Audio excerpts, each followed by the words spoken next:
بالله من شرور أنفسنا وسيئات أعمالنا من يهده الله فهو المهتد ومن يضلل فلن تجد له وليا مرشدا أشهد أن لا إله إلا الله وحده لا شريك له وأشهد أن محمدا عبده ورسوله الذي لا نبي بعده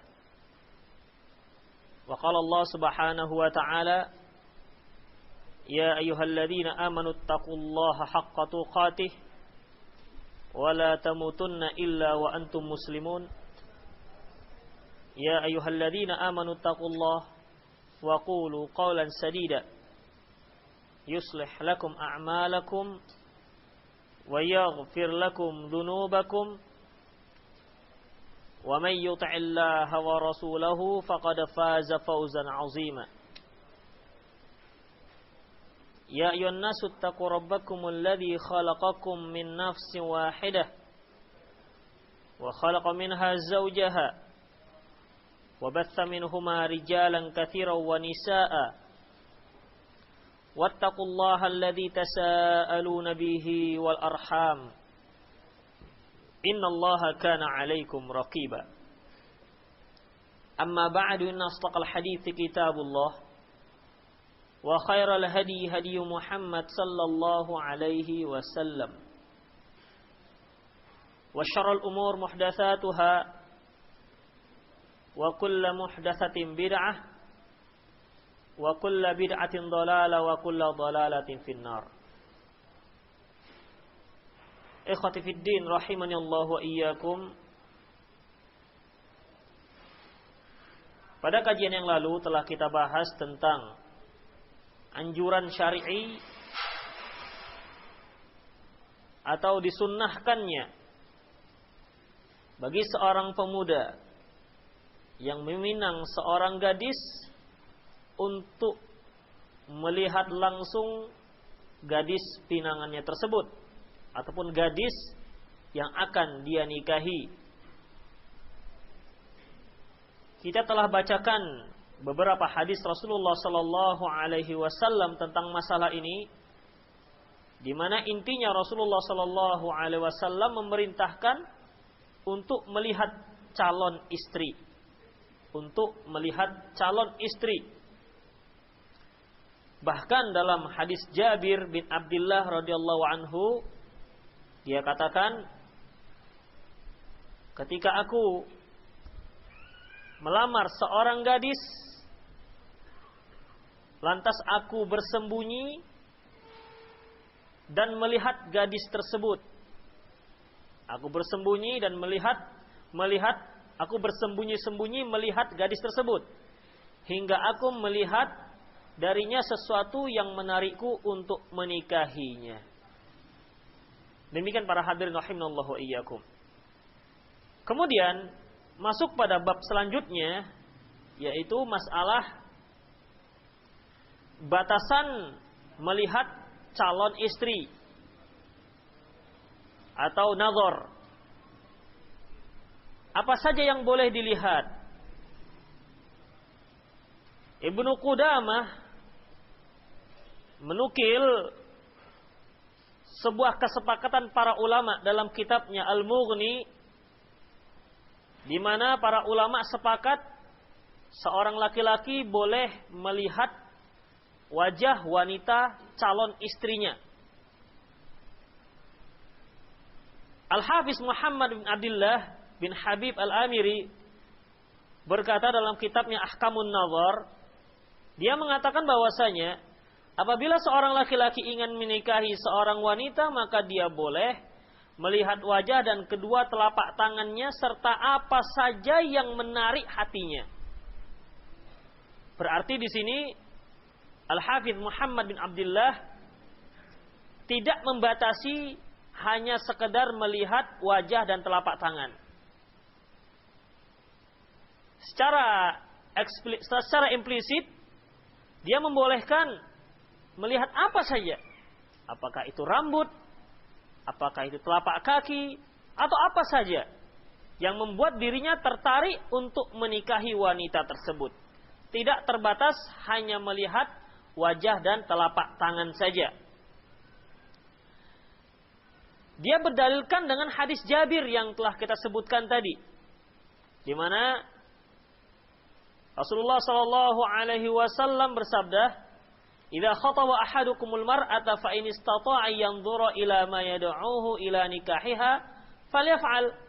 Apabila seorang di antara kamu ingin melamar seorang wanita, maka jika ia bisa melihat apa yang dapat mendorongnya menikahinya, maka lakukan. Maka lakukan. Jadi di sini Rasulullah sallallahu alaihi wasallam melihat apa saja yang dapat menarik hatinya sehingga hal itu mendorong dirinya untuk menikahi wanita tersebut. Di sini apa saja berarti bersifat umum, apa saja. Tidak hanya wajah dan telapak tangan. Demikian para ikhwah fiddin rahimanallahu wa iyyakum.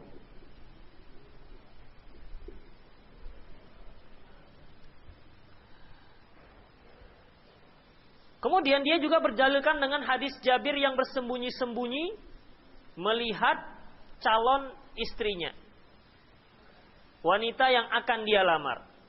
Dari sinilah sebagian ulama memberi pendapatnya bahwasanya, mengumumkan pendapat boleh melihat calon istri selain muka dan telapak tangan.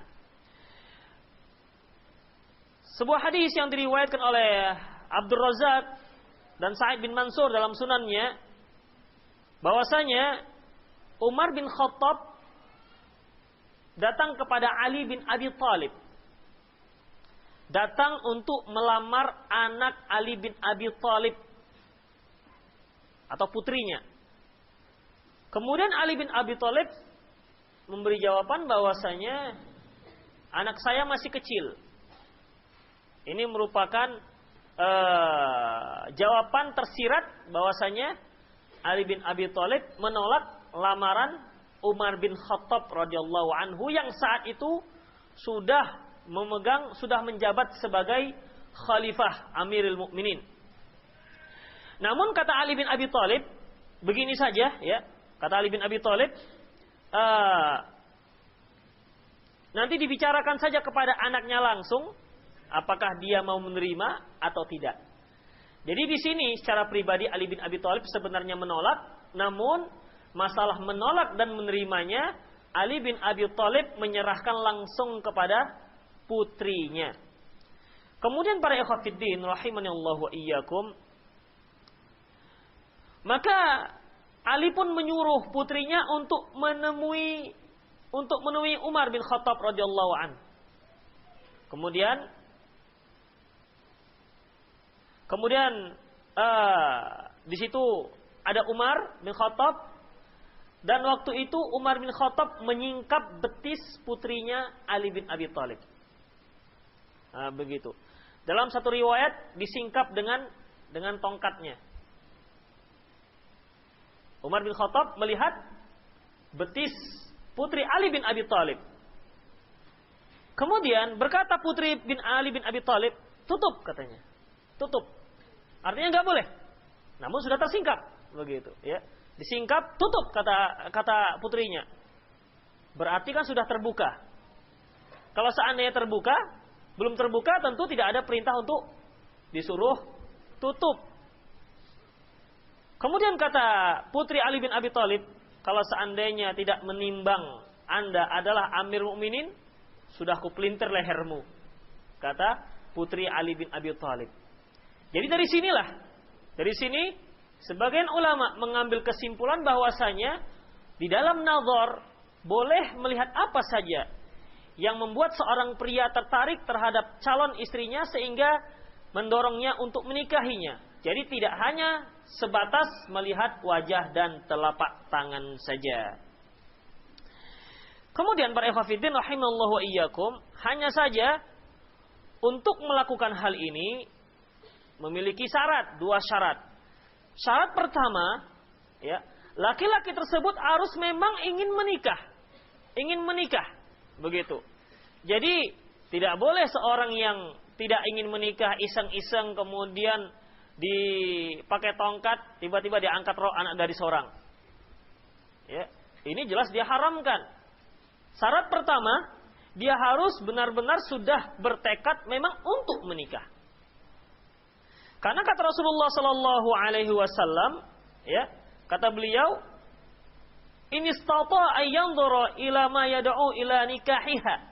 Kalau dia sanggup untuk melihat apa saja yang dapat mendorongnya untuk menikahinya. Nah, begitu. Jadi bagi mereka-mereka yang belum bernyali untuk menikah, kan begitu, atau belum mau menikah, maka tidak boleh melihat seorang wanita, artinya yang bukan mahramnya. Hukum asalnya yaitu firman Allah Subhanahu wa taala, "Kullil mu'minina yaghuddu min absarihim wa yahfadhu furujahum." Katakan kepada orang-orang mukmin agar mereka menundukkan pandangan mereka dan menjaga kehormatan mereka. Jadi dalam masalah nazar merupakan kekhususan, ya, kekhususan dari larangan secara umum. Apabila kondisinya di luar khusus, maka hukumnya kembali kepada masalah umum. Artinya, kalau seandainya seorang itu sudah selesai nazar, sudah ada yang membuatnya tertarik, berarti tidak boleh melihat lagi. Karena apa? Karena sudah ada, tujuannya sudah tercapai. Dan wanita yang akan dia lihat pun belum berstatus sebagai istrinya. Nah, demikian para ikhwatiddin rahiminallahu wa iyyakum. Jadi syarat yang pertama memang dia bertekad untuk menikah. Yang kedua, ia harus menahan pandangannya apabila ia telah melihat sesuatu yang menariknya untuk menikahinya. Ini batasan, ya. Batasan. Jadi dua syarat. Kalau sudah ada yang membuat dia tertarik dan memang dia sudah bertekad untuk menikahi wanita tersebut karena sudah ada yang dia ketahui untuk yang sudah ada yang menarik dirinya untuk menikahinya, ya sudah, berarti setelah itu tidak boleh untuk dilihat. Nah, demikian. Jadi Islam para ikhwatiddin rahimallahu wa iyyakum tetap menjaga status seorang gadis. Karena apa? Karena kalau masih dalam tahap nazar, dia masih seorang gadis yang harus dijaga ketat oleh walinya. Berbeda dengan kondisi kita sekarang. Apabila seorang laki-laki sudah meminang seorang gadis, belum sah menikah, maka sepertinya mereka sudah hampir dikatakan seperti suami dan istri. Ya. Apa saja mereka lakukan. Oleh karena itu, banyak sekali kaum muslimin yang berada dalam masa peminangan, ya, dari mulai meminang sampai pernikahan, itu terkadang ada setahun, terkadang ada 2 tahun. Dalam waktu yang rentang waktu seperti ini, terkadang si wanita belum sampai pada waktu akad nikahnya, si wanita ternyata sudah berbadan 2 misalnya. Ini dikarenakan apa? Dikarenakan meminang yang ada di kalangan kita, yang banyak berlaku di kalangan kaum muslimin di Indonesia, ya, itu dianggap sudah seperti suami istri, seperti, ya, walaupun mereka tahu bahwasanya belum sah. Nah, demikian para ikhwatiddin rahimanallahu wa iyyakum. Dan juga para ikhwatiddin dan keluarganya juga, ya, kedua keluarganya itu juga sepertinya sudah menganggap mereka, ya sudahlah, toh nanti juga menjadi calon suaminya.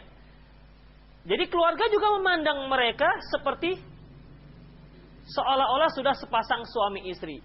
Makanya wajar saja kalau terjadi hal-hal yang tidak diinginkan. Seorang wanita menikah, ketika melangsungkan akad pernikahannya, dia tidak lagi sendirian, dia sudah berdua dengan janinnya.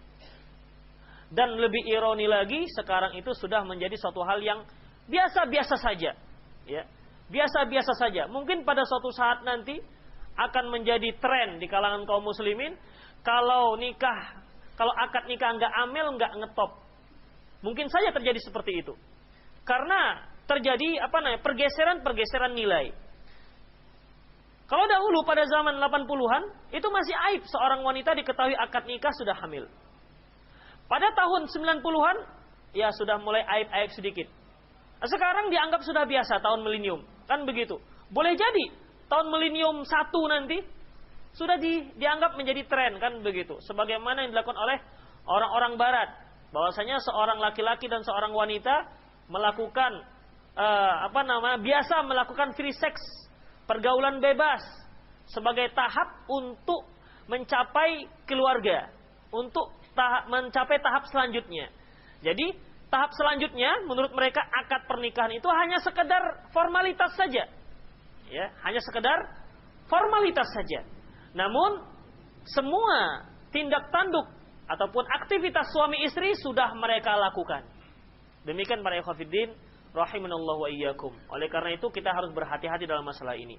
Jadi nazar itu hanya dibolehkan setelah ada tercapai tujuannya, yaitu ketika seorang sudah mengetahui apa yang menarik dirinya untuk menikahi gadis tersebut. Sudah tahu? Ya sudah. Berarti setelah itu dia tidak dibolehkan lagi melihatnya. Nah, demikian para ikhwatiddin rahimanallahu wa iyyakum. Kemudian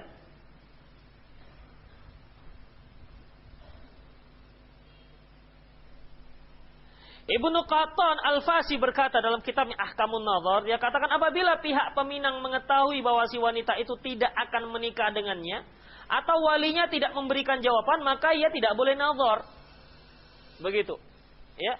Dia sudah tekad ini menikah dan target yang akan dia lihat juga sudah ada. Misalnya si fulanah misalnya, sudah. Kalau dia sampai dalam tahap seperti ini, itu belum bisa dihalalkan dia menazar. Mengapa demikian? Dia juga harus tahu kira-kira akhwatnya ini sudah siap menikah atau belum. Ini yang pertama. Begitu. Ya. Oh, sudah tahu. Sudah tahu bahwasanya si akhwat ini sudah siap menikah. Kemudian dia juga harus tahu kira-kira walinya ini memang mau menikahkan si akhwat. Sudah. Oh iya, memang walinya memang mau menikahkan putrinya ini. Yang ketiga, dia juga harus tahu kira-kira mau nggak ya walinya itu menikahkannya dengan saya. Kalau seandainya dia tahu bahwasanya wali si wanita ini tidak akan menikahkan putrinya kepada dia, maka dia nggak boleh nazar. Maka dia tidak boleh nazar. Misalnya apa? Terkadang kan wali seorang akhwat ini punya syarat-syarat tertentu. Seperti syarat suku misalnya. Silahkan anak saya menikah dengan siapa saja asalkan tidak suku Minang. Kadang begitu. Karena orangnya pelit-pelit katanya. Kan begitu. Jangan marah yang suku Minang. Saya juga suku Minang ini. Ada lagi yang mengatakan tidak. Saya silahkan putri saya menikah dengan siapa saja kecuali Aceh katanya. Kenapa? Aceh itu belitnya banyak. Begitu. Jadi banyak alasan-alasan mereka yang memang tidak syar'i, ya. Memang tidak syar'i.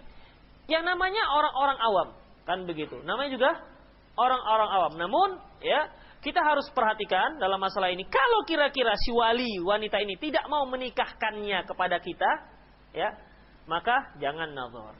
Nah, demikian. Apalagi menghumbar nazar, kan begitu. Akhwat lewat, dia pun berdiri di pintu gerbang. 1, 2, 3, 4 ditandainnya. Kan begitu. Mau ngapain nazar? Iya nazar, saya mau menikah. Begitu. Jadi tidak demikian para ikhwatiddin rahimanallahu wa iyyakum. Antum mau nikah, jangan-jangan si akhwatnya memang enggak mau dengan antum. Nah, demikian. Jadi para ikhwatiddin syaratnya yaitu si wanita itu memang kira-kira siap menikah, sudah siap menikah, dan walinya pun diperkirakan mau menikahkannya. Nah, demikian. Kalau tidak, maka dia tidak boleh melakukan nazar. Apalagi sambil ngintip-ngintip, kan begitu. Kemudian para ikhwatiddin,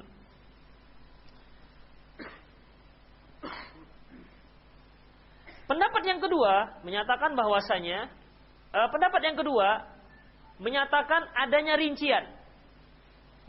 adanya rincian. Tadi kita sebutkan bahwasanya ada beberapa pendapat dalam masalah batasan menazar seorang wanita. Apa saja yang boleh dinazar? Pendapat pertama hanya boleh melihat muka dan telapak tangan.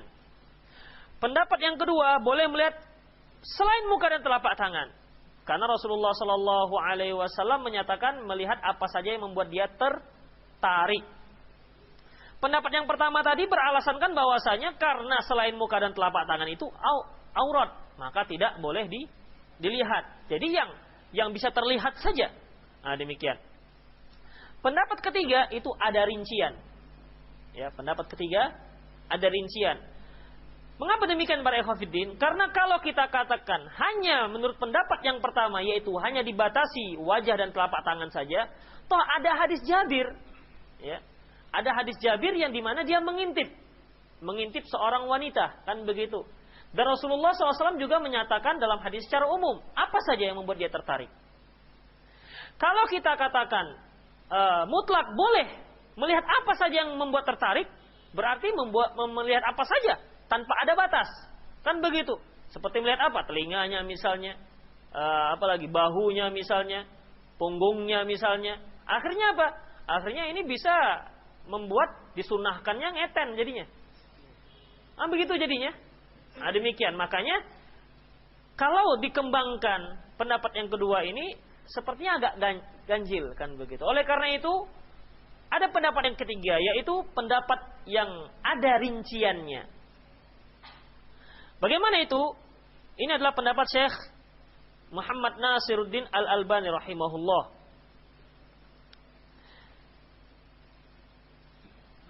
Pendapat tersebut yaitu Syekh Al-Albani rahimahullah menyatakan bahwasanya seorang laki-laki boleh melihat si wanita ketika nazar hanya wajah dan telapak tangan apabila di majelis yang sudah disepakati. Apabila di majelis yang sudah disepakati. Artinya bagaimana? Ya misalnya seorang ikhwan yang akan melamar kemudian sudah sampai pada tahap nazar, dia sepakat dengan wali si wanita hari ini akan datang, maka dalam majelis tersebut si akhwat hanya boleh memperlihatkan wajah dan telapak tangan saja. Namun apabila majelis tersebut belum disepakati, maka si ikhwan ini boleh melihat apa saja. Melihat apa saja, ya. Tentunya yang lumrah terlihat. Nah, demikian para ikhwatiddin rahimanallahu wa iyyakum, dan tentunya tidak ekstrem sekali sebagaimana yang kita katakan tadi. Itulah rincian yang diberikan oleh Syekh Al-Albani rahimahullah. Nah, demikian. Kemudian para ikhwatiddin rahimanallahu wa iyyakum masuk pada tahap selanjutnya. Apa yang harus dilakukan seorang laki-laki ketika dia mendatangi wanita yang akan dia pinang? Karena biasanya di kalangan kita kalau sudah meminang calon mempelai pria, biasanya dia membawa menunjukkan penampilan yang terbaik, kan begitu, dengan kendaraan yang terbaik walaupun minjam. Kemudian dengan apa saja yang dia miliki walaupun semuanya minjam. Topi minjam, baju minjam, kan begitu. Dia ingin berpenampilan yang terbaik di hadapan calmer, kan begitu. Ya tentunya dengan harapan agar mudah diterima. Itulah artinya, kan begitu. Terkadang kalau ditanya pun apa kerjaannya nak? Saya pak distributor. Padahal sales jagung, distributor minyak pak, kan begitu. Bagian marketing, rupanya keliling jual minyak. Bisa seperti itu. Itulah kadang-kadang khawatirnya seorang ikhwan masuk pada tahap seperti ini. Ya apalagi yang dianya kerjanya masih istilahnya sekarang itu mocok-mocok, kan begitu. Itu kadang-kadang kalau ditanya agak terdiam-diam dikit, kan begitu. Ya kerja bagian apalah begitu, kan. Diambil dia nggak mau menyatakan terus terang. Apalagi kalau calon mertuanya ini nggak gitu paham dengan istilah-istilah sekarang. Kerjaannya di kantor memang, namun bagian cuci WC, kan begitu, bagian bersih-bersihkan lantai. Dia nggak akan katakan, oh bagian cuci-cuci WC pak, enggak. Dia akan katakan cleaning service. Wah, kan begitu, nggak tahu kan? Oh cleaning service, bahasa Inggris, kan begitu. atau office boy. Begitu. Padahal kan jongos itu artinya. Demikian para ikhwatiddin rahimanallahu wa iyyakum. Jadi itulah ya tahapan. Lantas apa yang harus dilakukan seorang laki-laki ketika dia datang ke rumah calon mertuanya? Ya terutama ketika mau nazar lah kan begitu. Apa yang harus dia lakukan? Para ikhwatiddin rahimanallahu wa iyyakum, diriwayatkan dari Taus, dari ayahnya bahwasanya ia menceritakan tentang seorang wanita yang ingin dia nikahi. Taus berkata kepadanya, "Pergilah dan lihatlah wanita tersebut." Ya, pergi dan lihat wanita tersebut. Berarti si putranya Taus ini telah mendengar seorang gadis, ya dia tertarik dengan info tentang si gadis ini. Gadis ini begini, baik, begini. Sudah dengarlah. Ya, banyak info yang telah masuk pada dirinya, yang dia dengar. Jadi dia ingin menikahi gadis tersebut. Hanya dia nggak tahu wajah wanita ini bagaimana. Makanya kata Taus kepada anaknya, sudah, kamu pergi dan lihat wanita yang ingin engkau nikahi. Kemudian putranya Taus ini pun berkata, maka aku pun memakai pakaian yang terbagus, kan begitu. Memakai minyak wangi, berhias diri. Ya inilah seperti biasalah, kan begitu. Ya masa namanya kita mau bertemu dengan calon mertua kita pakai pakaian yang usang, kan begitu. Ya tentunya kita pakai pakaian yang terbaik lah. Demikian. Jadi aku pun pakai pakaian yang terbagus, kemudian pakai wangi-wangian, ya, pakai Casablanca lah, apalah kan begitu yang kalau disemprotkan orang pada ngikut, begitu. Kemudian pakai ya minyak-minyakan kan begitu, kalau dia tahu mertuanya itu suka dengan modern orang-orang tren, dia pun buat kuncung di kepalanya, kan bisa saja seperti itu. Demikian. Kemudian ketika Taus melihat putranya seperti itu, ya, dengan segehan yang sudah yang terakhir lah, tidak ada di atas itu lagi. Kemudian apa kata Taus? Duduklah, nak duduk. Artinya dia melarang anaknya untuk pergi dengan kondisi seperti ini, dengan penampilan seperti ini. Jadi artinya dia tidak suka kalau anaknya tersebut pergi dengan penampilan yang terbaik seperti itu ke mengunjungi calon wanita yang akan dia nikahi. Demikian para ikhwatiddin rahimallahu. Jadi antum ketika mau nazar atau mau berkunjung ke rumah calon mertua, yang ke rumah calon yang akan antum lamar, maka berpakaianlah biasa-biasa saja. Ya, berpakaian biasa-biasa saja. Ya kalau antum hanya punya sepeda butut, bawa sepeda butut aja nggak apa-apa. Berpenampilanlah apa adanya. Jangan ingin tampil beda tapi minjam, kan begitu. Berpenampilan biasa-biasa saja. Tak usah terlalu berlebih-lebihan. Sebagian ulama memberikan hikmah. Mengapa demikian? Mereka katakan bahwasanya karena dikhawatirkan si akhwat ini nanti, si wanita yang akan dipinang, dia sudah terfitnah terlebih dahulu terhadap si laki-laki. Ya, sudah terpinah terlebih dahulu.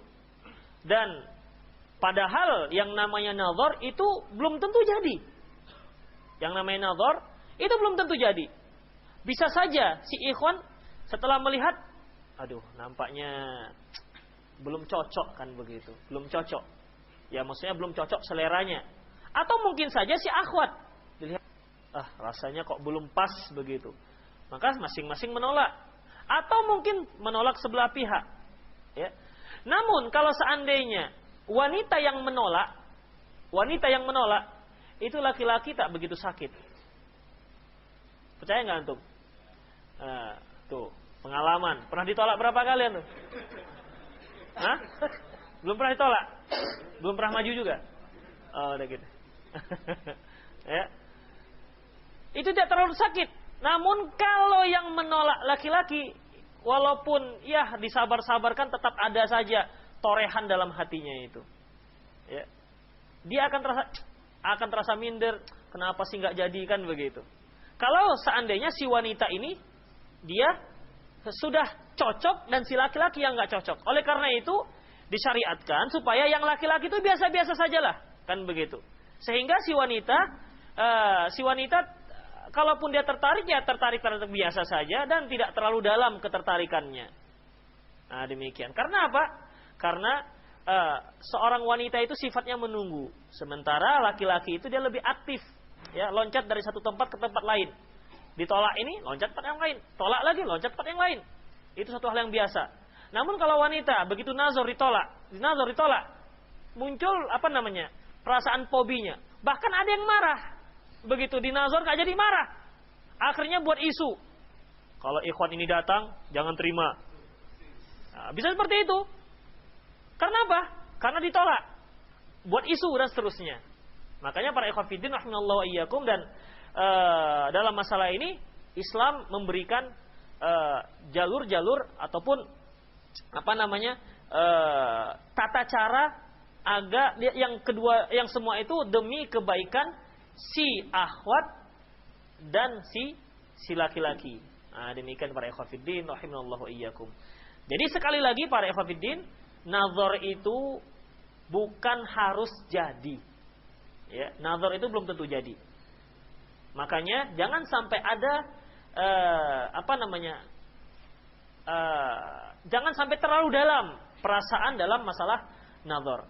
Terkadang kan begini, ketika seorang itu nazar itu kan artinya melihat pada dasarnya, melihat, ya, melihat. Ketika seorang akhwat mungkin sering dilihat laki-laki, apalagi dia nggak pakai cadar, kan begitu. Setiap dia keluar maka dilihatlah oleh kaum laki-laki, kan begitu. Sebenarnya ini dikatakan nazar, namun secara bahasa. Namun kalau seorang itu nazar dengan pakai bendera mau menikahi, ini lain lagi nazarnya. Dia itu pengaruhnya itu lebih dalam. Pengaruhnya akan lebih dalam. Dan yang dinazar ini juga memiliki kesan yang lebih dalam dibandingkan orang yang lalu lalang. Nah, demikian para ikhwan fiddin rahimallahu wa iyyakum, ya. Jadi intinya, bagi seorang laki-laki ketika dia nazar ataupun ketika dia datang ke rumah wanita yang akan dia pinang, berpakaianlah biasa-biasa saja. Nah, begitu. Berpakaianlah biasa-biasa saja. Kalau biasa-biasanya dia memang rapi, ya sudah, nggak apa-apa, begitulah dia. Kalau biasa-biasanya kumuh, ya gimana? Ya artinya jangan sampai mengganggu lah. Kalau biasanya dia nggak mandi, mandilah, kan begitu. Kan mengganggu, mengganggu majelis, kan begitu. Begitu dia masuk orang sudah terganggu, gimana mau terima, kan begitu. Artinya biasa-biasa saja. Nah, demikian. Kemudian bagaimana dengan si wanita? Boleh nggak dia berhias? Nah, demikian. Ternyata untuk wanita boleh berhias. Wanita boleh berhias. Ya. Dalilnya apa? Dalilnya yaitu yang diriwayatkan dari Syubai'ah al-Aslamiyah radhiyallahu anhu, di mana ketika dia dicerai oleh Sa'ad bin Khawlah radhiyallahu anhu, di mana bukan dicerai, dia suaminya Sa'ad itu meninggal. Jadi dia punya iddah. Iddahnya adalah sampai dia melahirkan anaknya. Jadi waktu itu dia hamil. Iddah wanita yang meninggal suaminya yaitu arba'ata ashhuri wa asyra, 4 bulan 10 hari. Kalau iddah dicerai, wal mutallaqatu yatarabbasna bi anfusihinna thalathata quru. Bagi wanita yang dicerai, iddahnya 3 kali suci. Bagi wanita yang hamil, wa ulatil ahmali ajaluhunna ayyadhana hamlahunna. Wanita yang hamil iddahnya hingga dia melahirkan. Jadi Subai'ah ini, ya, meninggal suaminya. Waktu itu dia sedang hamil. Ketika dia setelah melahirkan, berarti habislah masa iddahnya. Waktu itu dia sudah memakai celak. Ya, sudah memakai celak. Celak di sini jangan antum pikirkan celak alis. Ya, bukan celak alis. Celak yang di mata, atau masyhurnya dengan celak Mekah, begitu. Karena kalau celak di alis itu lebih identik dengan cukur alis dulu baru pakai celak, begitu. Kalau nggak cukur, dicabutlah di ujungnya supaya terlihat agak runcing ujungnya. Atau agak lentik seperti seton itu. Begitu.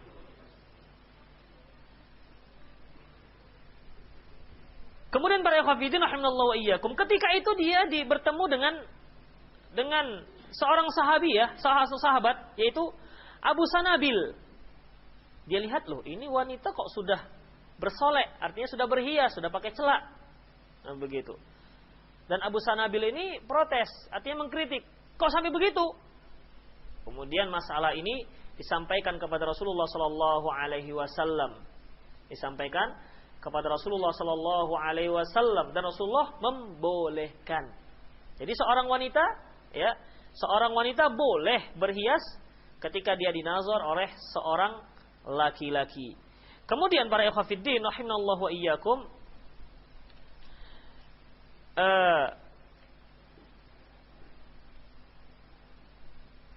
Ibnu Qattan berkata ya, dalam kitabnya An-Nazar fi Ahkamin Nazar, dia katakan wanita yang dipinang boleh berhias untuk dinazar oleh laki-laki yang meminangnya. Ia boleh bersolek untuk dilihat oleh laki-laki yang hendak menikahinya dan hendak menazarnya, jika niat laki-laki itu benar-benar ingin menikahinya. Bahkan dikatakan hukumnya mustahab. Nah, begitu, mustahab ya. Kemudian para ikhwatiddin rahimallahu wa iyyakum, apa batasan bersoleknya? Apakah sebelum dinazar dia harus ke salon dulu, dibuat sanggul, kemudian rambutnya ditinggikan seperti inang-inang itu? Atau pakai make up kan begitu, pakai bulu mata yang palsu biar agak panjang dikit kan begitu, atau ya pakai pipinya yang hitam dimerah-merahkan kan begitu, atau bibirnya pakai lipstik dan macam-macamnya kan begitu, dan macam-macam. Apa batasan bersolek kan begitu? Karena wanita ini dia punya naluri ataupun punya tabiat suka berhias. Itulah dia. Wanita suka berhias. Apalagi kalau wanita-wanita yang baru-baru balik, itu biasanya pantang lewat di depan kaca. Kalau sudah lewat di depan kaca, dia pasti nengok kaca. Nah, begitu. Coba perhatikan. Ya. Ini wanita-wanita yang baru balik. Nah, begitu. Kadang-kadang dan itu biasanya terus sampai sweet 17-nya. Sampai 17 tahun dan seterusnya, begitu. Pokoknya pantang lihat kaca. Walaupun bangun tidur, kan begitu. Jelas ada yang kuning-kuning di matanya itu. Tetap saja ngelihat kaset, begitu. Begitulah wanita. Demikian. Oleh karena itu, apalagi datang seorang yang mau melamarnya. Tentu saja dia punya naluri untuk berhias. Berhias dengan secantik-cantiknya, kan begitu. Nah, berhias dengan secantik-cantiknya. Oleh karena itu harus dibatasi. Kalau tidak, maka dia nanti akan pakai mini short lah, kan begitu. Yang rok mini lah. Kenapa? Dia ingin menunjukkan kepada calon suaminya bahwasanya betisnya mulus. Atau pakai baju yang nampak dada. Kan begitu. Supaya dia lihat bahwasanya dia seorang wanita yang seksi. Nah, begitu. Itulah dia. Makanya Islam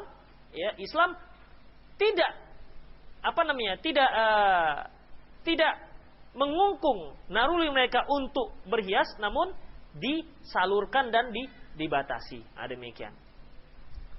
Oleh karena itu para ikhwatiddin, apa yang harus dia lakukan? Apa batasan-batasannya? Maka di sini dikatakan bahwasanya berdasarkan hadis Syubai'ah di atas bahwasanya penjelasan tentang berhias yaitu tidak lebih dari bercelak dan memakai inai. Bercelak dan memakai inai. Itu. Oleh karena itu, inai ini adalah hiasan kaum perempuan. Kalau ada laki-laki yang pakai inai, tasyabbuh dengan wanita. Ini biasanya kalau menikah. Kalau menikah semua pakai inai, nggak laki-laki nggak perempuan. Kadang-kadang nenek-nenek yang ikut menikahkan juga pakai inai. Begitu. Oleh karena itu seorang pemuda tidak boleh pakai inai karena inai itu merupakan perhiasan perempuan. Demikian para ikhwatiddin rahimallahu wa iyyakum. Kemudian ia tidak boleh berhias untuk dinazar lebih daripada itu, seperti pakai make up. Make up itu artinya membuat sesuatu yang up. Up itu hidup. Makanya yang matanya cekung dibuat agak hitam supaya melotot, kan begitu. Ya. Garis bibirnya yang agak kurang jelas dijelaskan, itu dikatakan make up. Jadi wajahnya terlihat up gitu. Terlihat lebih mencolok selama make up. Enggak dibolehkan para ikhwatiddin rahimallahu iyyakum. Nah, demikian. Kemudian juga tidak boleh pakai parfum dan minyak wangi-wangi dan wangi-wangian dan lain-lainnya. Nah, demikian para ikhwatiddin. Jadi dia hanya boleh bercelak dan memakai inai. Sebenarnya para ikhwatiddin, celak itu sendiri sebenarnya sudah cukup sebagai perhiasan bagi kaum wanita. Ya. Bahkan ada yang mengatakan bahwasanya kecantikan kaum wanita itu terletak pada matanya. Pernah antum dengar ini? Gak pernah. Baru sekarang ya. Nah itulah. Saya kasih tahu. Ya. Jadi nggak perlu pakai yang merah sana, merah sini, poles sana, poles sini, hijau, kuning, biru. Nggak perlu. Pakai shadow yang di atas kuning, di bawah hitam, samping abu-abu. Nggak perlu. Nah, demikian. Makanya apa yang telah ditetapkan oleh Islam itu sudah cukup. Sudah cukup membuat seorang wanita itu menarik. Seorang wanita pakai kerudung yang gelap, kemudian dia pakai celak, itu sudah menarik, cukup menarik bagi kaum laki-laki. Dan hanya bolehkan dilihat oleh yang mau menazarnya. Kemudian, ini sedikit info untuk ikhwan-ikhwan bahwasanya Ibnu Qayyim menyatakan bahwasanya untuk kaum laki-laki, ini di luar masalah nazar ya. Kaum laki-laki boleh pakai celak, namun pakai celak ismit. Karena apa? Karena tujuannya fa'innahu yajul basor. Karena celak ismit, batu ismit itu dapat menerangkan pandangan. Bagi kaum laki-laki yang pakai celak sebagai ataupun dengan tujuan berhias, maka tasyabuh dengan wanita. Demikian yang dikatakan oleh Ibnu Qayyim. Sekali lagi ya, kaum laki-laki boleh pakai celak selama tujuannya untuk pengobatan mata. Namun kalau untuk berhias, maka tidak dibolehkan. Jadi untuk hias itu hanya boleh untuk kaum wanita. Demikian para ikhwatiddin rahimanallahu wa iyyakum. Kemudian setelah nazar kan begitu, dilihatlah wanita ini, kemudian hendaklah seorang itu melakukan salat istikharah. Dan perlu antum ketahui, salat istikharah ini tidak harus dalam masalah nikah. Ya, tidak harus dalam masalah nikah. Para salaf terdahulu membiasakan salat istikharah. Apa saja yang membuat dia ragu misalnya. Ya. Misalnya dia mau memilih fakultas. Dia tamat SMA. Saya mau masuk fakultas sastra kah atau kedokteran ya, kan begitu. Nah, misal dia pilih. Rasanya kok saya sanggupnya di sastra, namun kepinginan kedokteran, misalnya kan begitu. Jadi bagaimana? Ya, istikharah kan begitu. Cari brosur yang cocok gimana-gimananya, kira-kira dia bakatnya kemana, sudah ditentukan, sudah dia musyawarah, istikharah. Nah, begitu. Dan hasil istikharah itu tidak harus mimpi. Tidak harus mimpi. Sebagaimana dulu pernah ada pertanyaan, Ustadz, saya pernah mimpi seorang ikhwan, kan begitu. Apakah berarti dia akan menjadi suami saya? Itu belum tentu. Dan banyak di kalangan masyarakat ini, kalau sholat istikharah itu nanti jawabannya ketika mimpi. Bagaimana kalau dia sholat istikharahnya untuk nikah, yang datang adalah ular? Gimana? Kan nggak ada jawaban namanya. Nah, demikian. Jadi para ikhwatiddin, istikharah itu untuk menguatkan dirinya. Setelah dia tahu gimana informasi si akhwat ini begini-begini, demikian juga sebaliknya. Dia juga sudah lihat langsung gimana wajah si akhwat. Kan begitu sudah tahu. Bagaimana yang sebenarnya kan kita nggak bisa tahu sama sekali. Gimana sih tabiat dia sama sekali? Kan kita nggak bisa paham 100%. Maka setelah kita pilih, maka kita bertawakal kepada Allah Subhanahu wa taala. Karena bagaimanapun kita tidak bisa mengetahui 100% bagaimana si akhwat, demikian juga sebaliknya.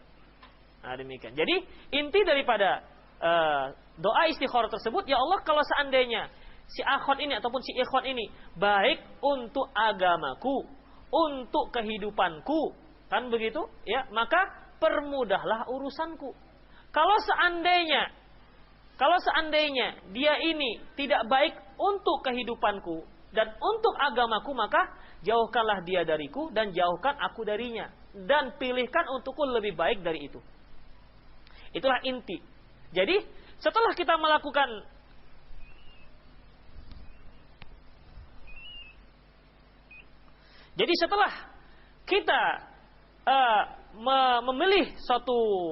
memilih satu pilihan, kemudian bertawakal dengan soal istikharah, hasilnya insya Allah kita tidak akan lagi mengalami kekecewaan. Ya, karena apa? Kita sudah berusaha dengan semaksimal mungkin. Inilah puncak daripada ketawakalan kita. Ya, ketika seorang sahabat datang berkunjung kepada Rasulullah SAW, kemudian ditanya, bagaimana untamu? Saya biarkan di luar. Sudah, saya biarkan di luar. Udah kamu ikat belum ya Rasulullah? Saya tawakal. Kata Rasulullah, ikat dulu baru tawakal. Kan begitu.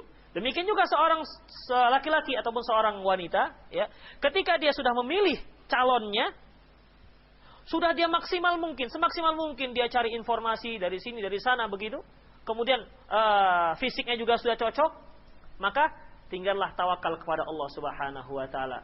Dia langsung bermusyawarah, bermunajat kepada Allah, ya Allah, kalau seandainya ini memang baik untukku, maka mudahkan, ridhoi. Kalau tidak, maka jauhkan. Oleh karena itu para ikhwatiddin, kalau seandainya ternyata setelah nazar akhirnya nggak jadi, sudah akhirnya nggak jadi, mungkin nggak jadi dari pihak si ikhwan atau mungkin dari pihak si akhwat, kita tidak lagi mengalami kekesalan dan kekecewaan. Kenapa? Karena kita sudah tahu itulah yang terbaik untuk diri kita. Walaupun terkadang kita menyesali kenapa nggak jadi, padahal sudah cocok. Kita sudah cocok dengan dia. Face-nya sudah cocok sekali dengan saya, kan begitu. Ketahuilah, kalau kita sudah istikharah, ya, ternyata nggak jadi, walaupun wanita itu cantik di mata kita dan Allah ternyata membuat gagal, ketahuilah wanita yang cantik itu belum tentu cocok untuk kita. Demikian juga seorang akhwat sudah cocok dengan ikhwan yang datang ini. Face-nya sudah cocok, gagahnya sudah cocok, jenggotnya juga sudah cocok, kan begitu. Nah, semuanya sudah cocok. Ternyata gagal. Ketahuilah betapapun tampannya seorang ikhwan, kalau setelah istikharah ternyata tidak jadi, ketahuilah itu berarti tidak cocok untuk anti. Bisa saja ikhwan tersebut, laki-laki tersebut yang tampan rupawan dan menawan hati itu, kan begitu. Kalau seandainya memang betul-betul jadi, bisa saja ternyata dia orang yang terfitnah dengan wanita lain, kan begitu. Karena orang ganteng ini susah. Banyak yang suka, ya. Si akh ini kan ganteng, banyak yang suka, terutama istrinya. Nah, begitu banyak terfitnah. Seperti Nabi Yusuf. Ya. Nabi Yusuf terfitnah dikarenakan apa? Ketampanannya. Nah, demikian para ikhwatiddin rahimallahu wa iyyakum. Oleh karena itu, kalau kita sudah ngambil semua informasi kemudian kita putuskan dan istikharah, dan jika tidak jadi, ketahuilah jangan menyesal. Karena itu adalah yang terbaik untuk diri Anda dan Andi. Jadi jangan gerutu, lah kok nggak jadi pula. Ikhwan itu kan mau yang ini saja, mau yang putih-putih saja. Jangan, nggak usah. Tak usah sebarkan isu-isu yang yang kurang baik. Ya, nggak usah sebarkan. Ataupun ikhwan juga seperti itu. Ketika si ikhwan ditolak, akhwatnya itu kan karena nggak cocok, karena bilang belum siap, karena kita kerjanya mocok-mocok. Nah, coba kita sudah PNS, langsung saya diterima. Tebarkanlah isu, tuh akhwat itu kalau nggak PNS nggak mau loh. Tak usah begitu, tak usah. Kalau sudah ditolak ya sudahlah, terimalah dengan lapang dada, begitu. Jangan demo. Nah, demikian para ikhwatiddin rahimallahu wa iyyakum. Dan ini perlu dicamkan oleh para ikhwan dan akhwat. Masalah ditolak, masalah gagal itu suatu hal yang biasa dalam kehidupan. Ketahuilah, kegagalan adalah keberhasilan yang tertunda. Karena kalau tidak ada gagal, tidak akan ada yang berhasil. Kan begitu. Demikianlah para ikhwatiddin rahimallahu wa iyyakum mengenai tahapan sampai masalah istikharah. Dan kita masuk pada masalah pernikahan. Karena kalau sudah cocok istikharah ternyata berhasil, berarti tinggal menentukan hari hanya. Hari hanya. Sudah? Kalau sudah hari hanya berarti tinggal bagaimana proses akad pernikahan.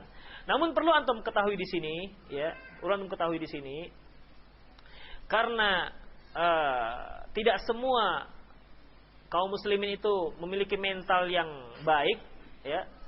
Kalau seorang sedang proses, seorang ikhwan proses dengan akhwat, coba beritanya itu nggak usah terlalu disebar-sebar, nggak usah terlalu disebar-sebar. Karena apa? Karena nanti kalau nggak jadi, maka mudarat tersebut akan kembali kepada si ikhwan dan si akhwat. Tenang-tenang saja. Yang penting bergerak. Bagaikan apa namanya bebek berenang kan begitu. Dia tenang dan sekolah, tapi kan di kakinya mengayuh terus.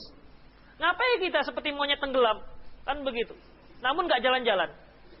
Nggak apa-apa tenang jalan, namun tetap mengayuh di bawah. Begitu. Nah, demikian para ikhwan fiddin rahimallahu iyyakum. Ya demikianlah karena waktu juga yang memisahkan kita. Insya Allah kalau ada kesempatan atau kalau antum setuju kita lanjutkan atau kita beralih kepada masalah lain karena ini masalah sudah berkaitan dengan masalah rukun pernikahan. Aku lu qouli hadza wa astaghfirullah li wa lakum wa lisal muslimin innahu wal ghafurur rahim. Ini pertanyaan yang kemarin ini banyak ini. Ya, ini pertanyaan silahkan. Assalamualaikum, bolehkah berbicara ketika nazar? Boleh, silahkan. Ya. Ketika nazar antum boleh tanya siapa namanya, silahkan. Kalau memang belum tahu ya, atau berapa usianya begitu. Terkadang si ikhwan ini memang harus ditemani karena apa? Dia memang orang yang lasak, namun kalau sudah bertemu dengan calon mertua itu hilang, lidah terasa keluh, sepatah kata pun nggak keluar. Begitu. Boleh berbicara. Namun yang perlu-perlulah. Jangan begitu melihat nazarnya, hidung anti mancung ya. Itu nggak perlu lah. Nggak perlu. Yang penting-penting saja dibicarakan. Nanti gara-gara itu nanti kurang ajarnya anak ini kan begitu. Akhirnya ditolak.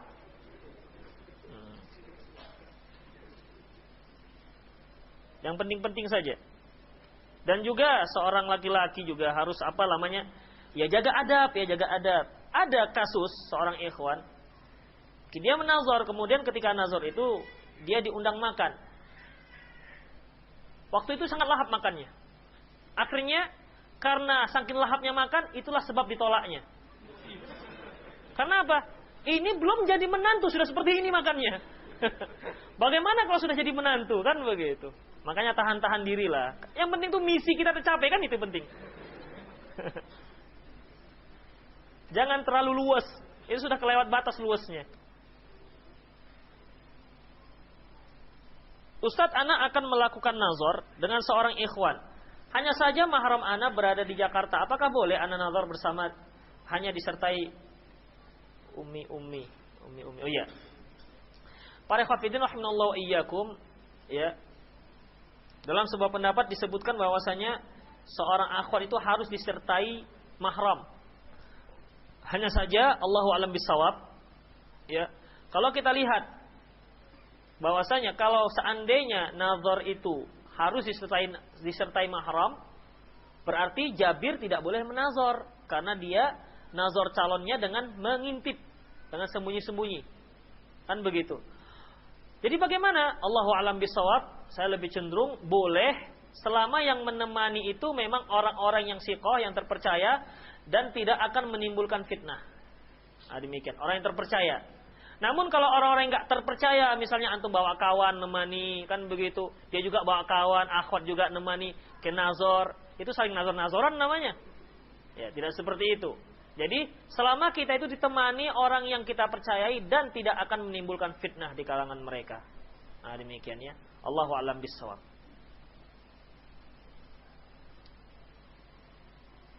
Ini sudah kemarin. Ustadz, kalau dilamar untuk jadi istri yang kedua padahal ikhwan ini sudah ya? Sudah.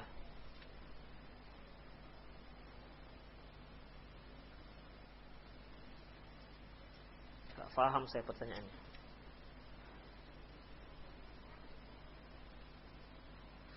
Apabila ada seorang ikhwan nazar ke seorang akhwat, namun setelah nazar ikhwan tersebut merasa kurang cocok, apa yang harus dilakukan ikhwan tersebut agar si akhwat tidak sakit hati? Kan betul? Ini pertanyaan jangan-jangan dari akhwat yang sempat sakit hati ini. Perhatikan. Makanya dari awal kita wanti-wanti, pelajaran nazar kita tekankan bahwasanya nazar itu belum tentu jadi. Si akhwat berhak untuk menolak, kalau nggak cocok, si ikhwan juga seperti itu. Nah, demikian. Ya. Jangan merasa kalau sudah nazar itu berarti sudah jadi, belum. Belum ada apa-apanya. Itu masih dalam perjalanan. Nah, demikian. Makanya harus antum camkan, terutama para akhwat. Ini biasanya yang sakit hati itu akhwat. Ya, biasanya yang sakit hati itu akhwat. Makanya para akhwat coba camkan bahwasanya nazar itu belum tentu jadi. Nah, demikian. Bagaimana cara menyadarkannya? Kan begitu.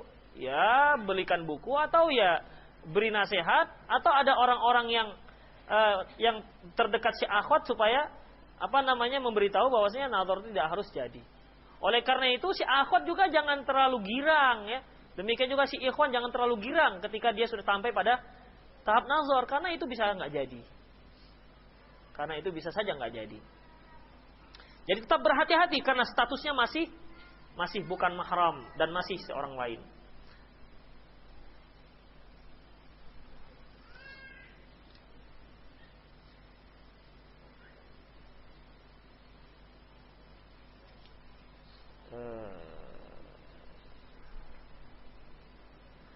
Ustadz, apabila datang lamaran dari seorang yang mantan gay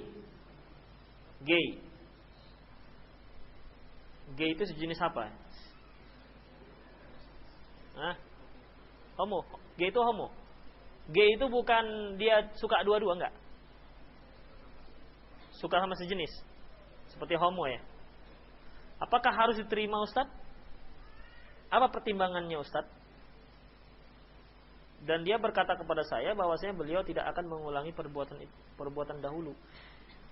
Para khafidin rahimallahu wa iyyakum, kalau seorang yang sudah bertaubat, berarti dia tidak ada dosa bagi dirinya. Namanya juga dia sudah bertaubat. Hanya saja dia memang benar-benar taubat atau tidak, ini permasalahannya. Ya.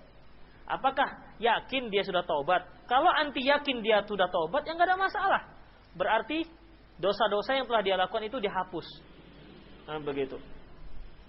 Nah, demikian. Kalau memang dia benar-benar bertaubat. Ya. Kalau misalnya seorang akhwat merasa masih risih, masih ragu, iya apa enggak ya, kan begitu.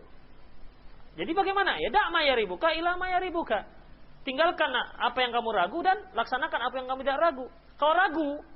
Kalau Anda ragu bahwasanya dia nanti penyakitnya akan kambuh lagi, ya sudah, nggak usah terima.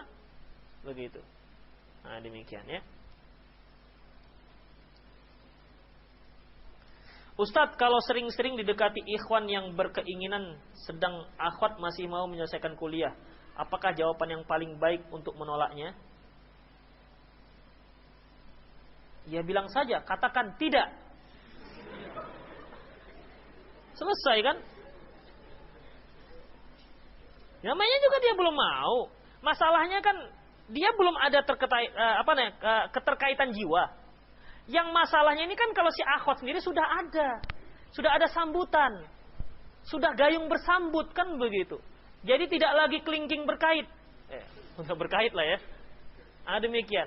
Kalau dia sendiri juga nggak ada perasaan apa-apa, kemudian si ikhwan mau melamar, dia juga belum siap, bilang katakan saja tidak, belum siap, selesai masalahnya. Kenapa harus ragu-ragu? Begitu. Ya, demikian. Namun masalahnya kan ini kalau sudah dia punya hati terhadap ikhwan ini, baru itu yang susah. Kenapa? Nanti dia sakit hati. Emang kenapa kau sakit hati? Begitu.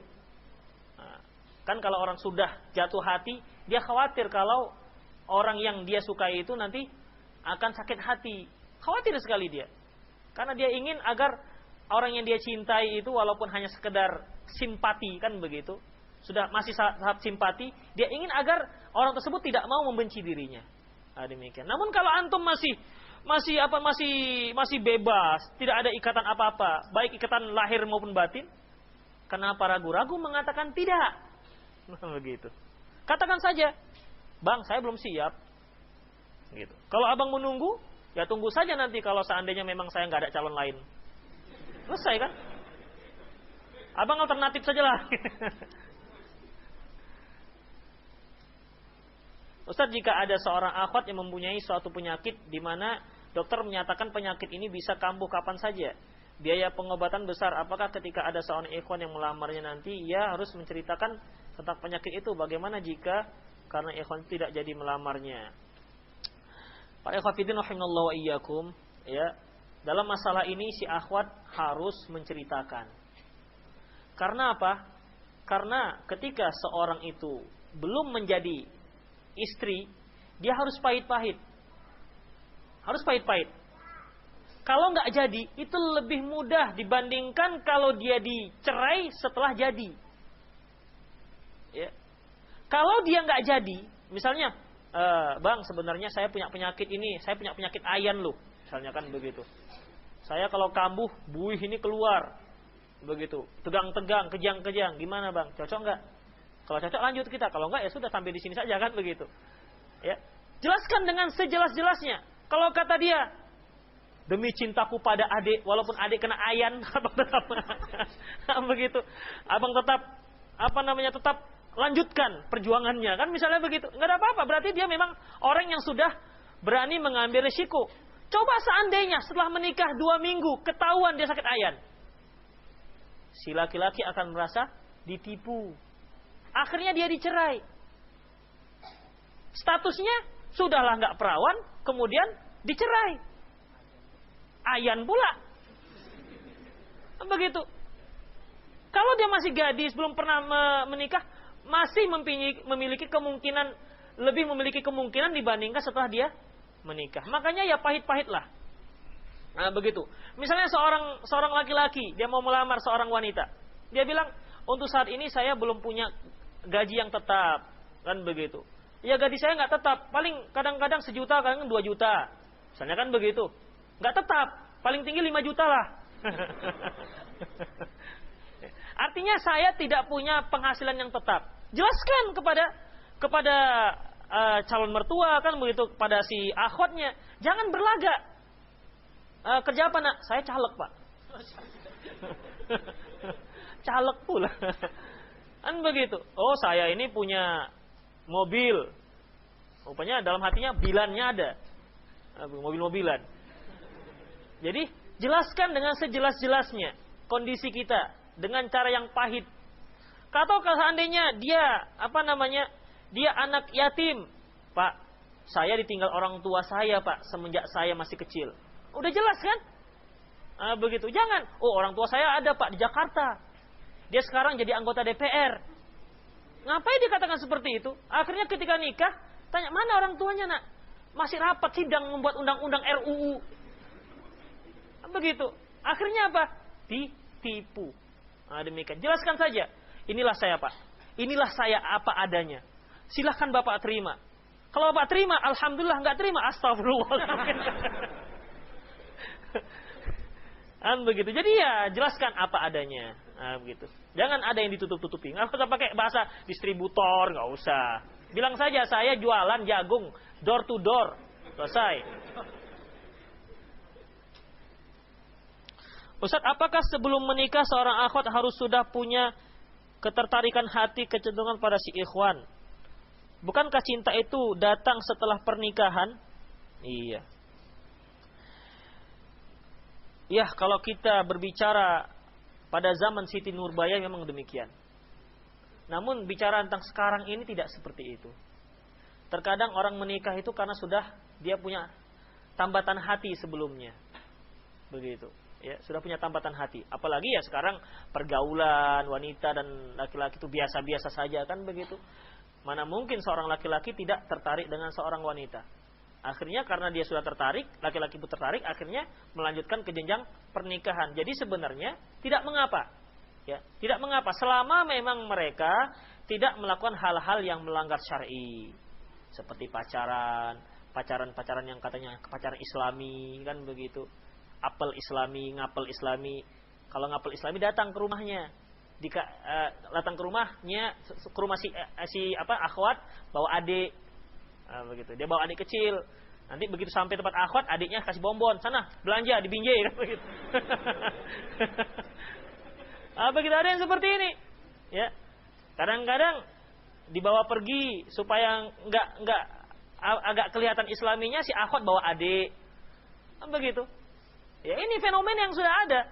Jangan diungkiri kan begitu. Jadi seolah-olah ada mahramnya, anak kecil mahramnya. Siapa yang mengawasi? Ada demikian. Jadi para ikhwafidin boleh ketertarikan, namun ketertarikan tersebut ia lanjutkan dalam jenjang pernikahan selama prosesnya itu tidak sampai melanggar syar'i.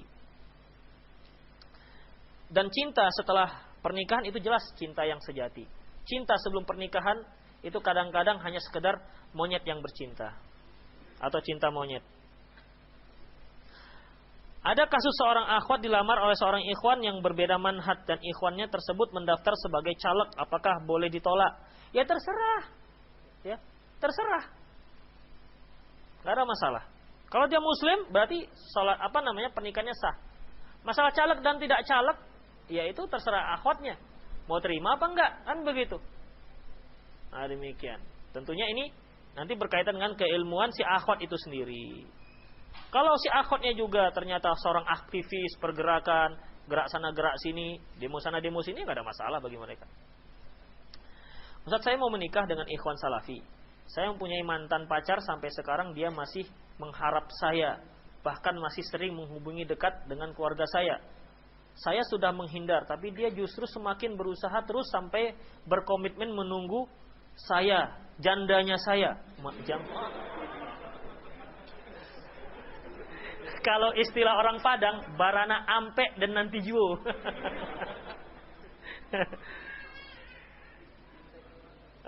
Bagaimana saya harus mensikapinya, Ustaz? Saya takut rumah tangga saya hancur gara-gara masalah ini. Ya akhwat harus tegas. Akhwat tuh harus tegas. Kalau katanya enggak, ya enggak, sudah selesai. Jangan ganggu rumah tangga saya. Ikhwan begini ini harus ditegasi. Kalau bisa sediakan palang pintu untuk dia. Iya, kalau enggak dia mengganggu rumah tangga. Yang jadi problem, dia itu masih ada hati dengan mantan pacarnya. Ini yang bermasalah. Ya. Coba dia tidak ada hati sedikit pun, pasti tidak ada masalah. Datang dia, pukulkan dengan raket yang untuk nyamuk itu. Begitu. Enggak ada masalah. Siapa nyuruh kau datang? Saya sudah berkeluarga, begitu. Jangan ganggu keluarga saya. Nanti ku panggil bangku, kan begitu. Demikian. Jadi itu kalau nggak ada hati, yang masalahnya kalau sudah ada hati, masih ada. Namanya juga cinta pertama, kan begitu. Cinta pertama kadang-kadang sulit untuk dihapus. Walaupun sudah berumah tangga masih terkenang-kenang. Ini yang rumit. Makanya para ikhwatiddin, ya, kalau sudah seperti ini berarti si akhwatnya perlu ditatar. Si suami juga harus tahu masalah ini. Si akhwat kasih tahu tentang kondisi dirinya. Masih ada, Bang, kenangan-kenangan nostalgia yang dulu bersama si dia. Kasih tahu dong suaminya, sehingga suaminya itu bisa memberi solusi bagaimana. Demikian.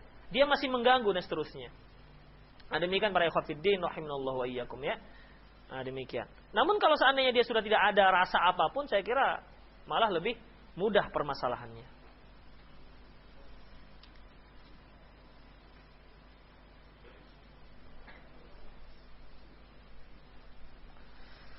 Waduh, panjangnya. Panjang sekali. Ntar ya. Nanti kalau yang panjang yang belakangan aja ya.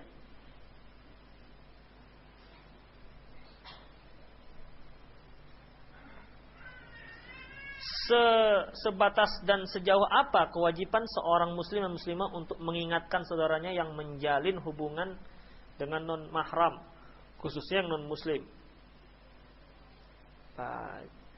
Dosakah jika jika nasihat kita tidak dihiraukan, ya, bagaimana jika hubungan mereka menjurus kepada perzinahan dan tidak sungkan-sungkan dilakukan di hadapan kita? Yuk. Apa ada di Indonesia begini? Para ikhwatiddin rahimanallahu wa iyyakum. Ini kan kaitannya dengan kaidah dalam berdakwah. Man ra'a minkum munkaran falyughayyir biyadihi. Barang siapa yang melihat kemungkaran maka dia boleh rubah dengan kekuatannya, dengan kekuasaannya. Kekuasaan ini berarti siapa saja yang memiliki kekuasaan terhadap orang yang melakukan kemungkaran. Kalau dia bisa merubahnya dengan kemungkaran, silahkan. Kalau enggak, misalnya dia punya kekuasaan dalam masalah ini, fa'il lam yastati fa bilisani. Kalau enggak sanggup, dia dengan lisan. Dia beritahu secara lisan, dia nasihati. Enggak juga fa'il lam yastati fa biqalbi. Minimal dia tidak suka dengan perbuatan tersebut. Udah, sampai di situ saja. Adapun kalau nggak dihiraukan, itu lagi urusan dia. Kewajiban kita sudah selesai, yaitu memberi nasihat. Apa batasan nazar akhwat ketika melihat ikhwan? Iya juga ya. Para ikhwatiddin, Islam tidak memberi batasan. Karena apa? Karena akhwat itu tidak akan melihat lebih dibandingkan ikhwan. Beda dengan ikhwan. Apa namanya? Matanya itu lebih terampil dibandingkan akhwat. Begitu. Ya. Matanya lebih terampil dibandingkan akhwat. Makanya kan nggak ada. Oh, ada ibu-ibu kerjaannya ngeten, nggak ada kan? Yang ada laki-laki. Begitulah. Artinya apa? Karena yang dibicarakan itu ikhwan, berarti memang titik beratnya ikhwan, dan permasalahannya ada pada ikhwan, bukan pada akhwat. Ya. Akhwat itu paling dia hanya berani curi-curi pandang, begitu. Kalaupun di dalam satu majelis nazar, dia nggak akan berani menatap langsung wajah si ikhwan. Dia akan tunduk-tunduk, sekali-sekali tengok, cip, balik lagi. Tengok dari sudut mata, balik lagi, begitu. Kecuali kalau nggak ada yang lihat, baru dipelototinnya. Artinya apa? Begitulah rasa malu yang ada pada diri seorang wanita. Demikian. Batasannya apa? Ya, batasannya selama tidak lebih dari pusat tidak auratnya, begitu. Kan laki-laki itu auratnya dari pusat dan lutut. Ya, tidak seperti akhwat yang hanya boleh menampakkan wajah dan telapak tangan. Allahu a'lam bishawab. Sekarang akhwat mana yang mau melihat dari pusat ke atasnya? Dari mana dia mau melihat? Coba. Melihat kapan ketika si ikhwan itu pergi ke pantai berenang-berenang? Kan repot. Demikian. Apabila ada yang harus apa yang harus Anda lakukan sebagai anak ketika orang tua menetapkan bahwasanya anaknya hanya boleh menikah dengan suku-suku tertentu saja dan menetapkan uang antaran sementara anak sudah menjelaskan bahwasanya namun orang tua justru menganggap anak durhaka. Bagaimana Ustadz, apa yang harus saya lakukan sebagai anak? Kan tidak mustahil jodoh dari suku yang dilarang orang tua itu justru jodoh yang terbaik dari Allah. Iya. Artinya jelaskan kepada orang tua. Jelaskan kepada orang tua, Mak, sebenarnya suku itu tidak berarti semua suku itu kalaupun dipandang jelek semua orang yang jelek. Kalaupun suku yang tidak disukai oleh orang tua itu jelek, itu kecuali dia lah, Mak. Dia ini yang bagus. Jelaskan mama itu ke orang tua. Memang jelek lah yang lain, tapi kalau ini Mak. Ini sendiri yang bagus. Coba jelaskan kepada orang tua, kan begitu. Saya kira kalau orang tua sekarang itu lebih terbuka lah terhadap anaknya, terutama pandangan mereka dari sisi suku. Kecuali kalau yang dulu-dulu kan begitu. Kalau sekarang masih bisa, kan begitu. Kalau memang kira-kira si emaknya juga apa kan begitu, bawa emaknya. Itu mak dia, Mak. Manis kan, Mak? Kan begitu. Jadi beri, kan begitu. Jelaskan kepadanya bahwasanya ditolaknya dikarenakan suku itu merupakan salah satu perbuatan jahiliyah. Demikian. Tidak layak seorang itu menolak hanya dikarenakan suku. Demikian. Sebenarnya memang masalah suku ini masih ada ya. Tidak hanya antar suku, terkadang dalam satu suku sendiri begitu. Ada masih pemahaman yang aneh seperti Minang misalnya. Kalau Minang Pariaman itu memandang miring dengan Minangnya Bukit Tinggi begitu. Demikian. Demikian juga suku Jawa dan lain-lainnya. Makanya yang seperti ini kita hanya bisa menjelaskan. Dan insya Allah kalau kita pandai menjelaskan, orang tua itu akan paham dan dengan berakhlaklah jelaskannya. Jangan dikatakan mama ini memang gak modern. Jangan seperti itulah. Jelaskan saja dengan cara yang baik.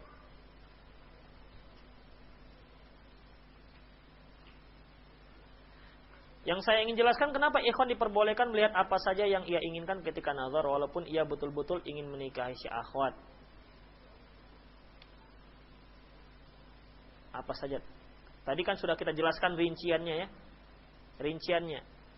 Para ikhwatiddin, sekali lagi seorang laki-laki itu dia memiliki syarat yang lebih dibandingkan seorang wanita. Makanya ketika seorang wanita datang kepada Rasulullah SAW menyodorkan dirinya untuk dinikahi, Rasulullah tidak hanya melihat wajahnya, Rasulullah melihat ke atas wajahnya kemudian ke bawah, kata Rasulullah, saya enggak berminat. Mengapa dilihat dari atas ke bawah? Nah, demikian. Ya, jadi ini suatu hal yang memang sudah satu lumrah, memang begitu. Dan memang sudah cocok dengan tabiat dan fitrah seorang laki-laki. Beda dengan wanita. Seorang wanita itu lebih cenderung dia bukan tampan sebenarnya. Dia lebih cenderung lebih suka pada lelaki yang lembut, kemudian yang bertanggung jawab dan yang sudah mapan. Itu lebih cenderung ke arah sana. Makanya kalaupun dia warnanya hijau yang datang itu, kalau dia sudah mapan begitu ya, sudah memiliki kepribadian, rumah pribadi, motor pribadi, semua pribadi, itu lebih mudah diterima. Nah, demikian. Dia ingin mendapatkan seorang pemimpin yang bertanggung jawab dan kelembutannya, demikian. Dan itulah fitrahnya. Apakah kita boleh menikah dengan wali hakim? Boleh kalau tidak ada wali. Karena la nikah illa biwali, tidak ada nikah kecuali dengan wali. Orang yang menikah tanpa wali, nikahnya tidak sah. Ustaz, bagaimana menikahi perempuan yang ayahnya setuju namun ibunya tidak setuju? Ayahnya setuju namun tidak setuju. Ini berarti ayahnya ini kelompok istri-istri takut suami-suami takut istri berarti. Jadi para ikhwatiddin, ya kalau ayahnya setuju ya sudahlah. Artinya kan tinggal di lobi si ibu. Apalagi ibu itu lebih mudah dibandingkan ayah. Kalau ibu yang tidak setuju, itu lebih mudah urusannya dibandingkan ayah. Karena ayah itu dia punya otoritas, otoriter. Kalau aku katakan tidak, kan begitu. Namun si ibu tidak. Kalau dikatakan, aku katakan iya, kamu katakan tidak. Nah, bisa seperti itu. Apalagi kalau seorang ibu itu, kalau kita berbuat baik sedikit, rubah sikap, kan begitu. Yang tadinya kita agak malas-malas, rajin. Perhatian terhadap si ibu, itu insya Allah setuju dia. Ya, semenjak anakku ini kok sepertinya lebih perhatian begitu. Insya Allah ibu akan setuju. Nah, demikian ya. Lebih mudah. Yang sulit itu kalau ayah yang tidak setuju. Kalaupun tidak setuju juga, si ayah setuju dan si ayah mau menikahi, maka nikahnya sah. Karena apa? Karena wali yang menikahkannya adalah ayah. Namun kebalikannya, ibu setuju, ayah nggak setuju, tidak mau menikahkan, maka tidak boleh dia menikah. Ustaz, apa perbedaan nazar dengan meminang?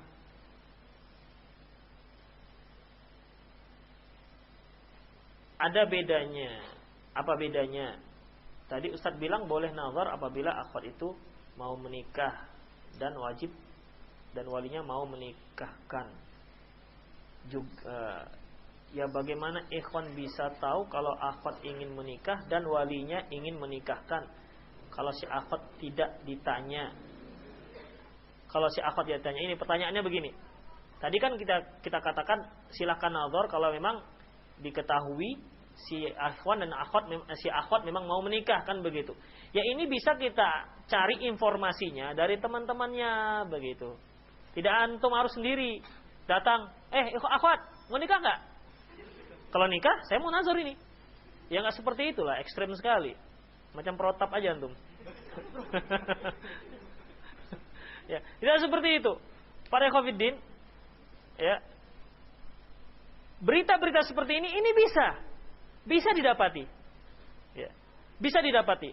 Antum bisa hubungi agen-agen terdekatnya ataupun kontak personnya, itu bisa didapati. Nah, demikian. Apakah seorang akhwat itu siap menikah ataukah tidak? Jadi tidak harus langsung.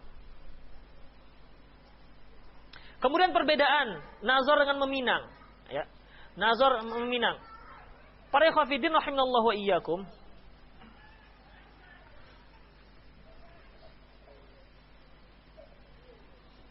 Nazar dan meminang.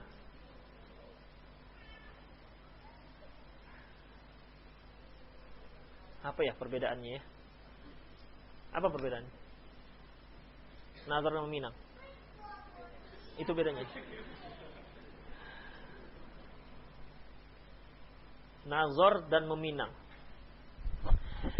Allahu a'lam bissawab. Meminang ini kalau di bahasa Arabnya kena khotobah. Meminang. Artinya si ikhwan ini sudah punya target. Sudah punya target ya untuk seorang akhwat yang akan ia jadikan sebagai calon. Ya. Kemudian itulah tekadnya, kan begitu? Kemudian dia datang untuk melihatnya. Sudah, datang untuk melihatnya. Adapun meminang, para ikhwatiddin, kalau kita lihat dari kebudayaan kita, itu biasanya meminang itu adanya sudah terjadi sudah terjadi persetujuan, kemudian sudah masuk pada antar keluarga, begitu. Berbicara sudah antar keluarga, meminang sudah lebih menjurus pada hari H, berapa uang hilangnya biasanya, atau berapa saham pernikahannya, begitu. Biasanya sudah lebih menjurus ke sana. Biasanya keluarga akhwat akan mengatakan terserah saja sanggupnya, kan begitu. Setelah dikasihkan, oh kalau gitu kami kasihkan 2 juta. Nggak jadilah kalau begitu. Begitu. Sudah lebih ke arah sana. Itu kalau meminang dalam versi Indonesia, kan begitu. Namun meminang dalam versi Arab, Allahu a'lam bishawab, artinya dia sudah punya target. Sudah punya target si akhwat, ya. Dia sudah punya informasi, dia juga sudah memang menyatakan diri mau maju si akhwat tersebut, sudah. Dan dia mau melihat fisiknya. Begitu. Allahu a'lam bishawab. Ada yang lain silakan. Ini. Habis. Demikianlah para ikhwatiddin rahimanallahu wa iyyakum. Ya silakan.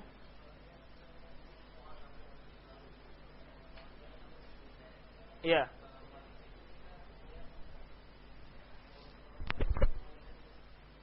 Seorang akhwat yang mu'alaf baru masuk Islam, kemudian dia menikah dengan